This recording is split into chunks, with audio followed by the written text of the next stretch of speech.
সালা আমার সাথে এরকম এরকম ঘটনা ঘটে যাবে, ছি আমি নিজেও ভাবতে পারিনি। তো গাইস হয়েছিল ওটা কি, আজকে সকালে উঠে যখন আমি চা খাচ্ছিলাম তখনই তুই শালা চা খাচ্ছিস খা, আবার আমাকে খাবার কি দরকার? বাক্স তো মেরি জান। খাস না খাস না।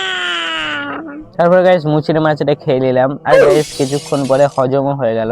তারপর গাইস আমি ছাদে এসে ঘুরছিলাম, তখনই আমার ভাই আমার কাছে এলো আর এসে আমাকে বললো আমি পিঠে মাখা করছি, তুমি কি খাবে? আমি বললাম হ্যাঁ, কেন খাবো না। তারপর গাইস মাখতে বসে বললো ইট বালি কচা সিমেন্ট দিয়ে ভালোভাবে পা হাত পা মাথা দিয়ে মেখে দিল। আর গাইস এখান থেকে নিয়ে একটা খেয়ে দেখলাম, সেই স্বাদ, এত স্বাদকে। আর গাইস সব এক চুটকিতে শেষ করে দিলাম।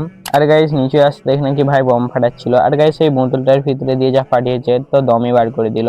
আর গাইস 10টার খাবারটা নিয়ে বসে পড়লাম, আর গাইস সব এক চুটকিতে শেষ করে দিলাম। আর গাইস জোহরের নামাজের সময় হয়ে গেছিল, তাই নামাজ পড়তে চলে যাই। তোমরাও সাবস্ক্রাইব করে দাও, টাটা।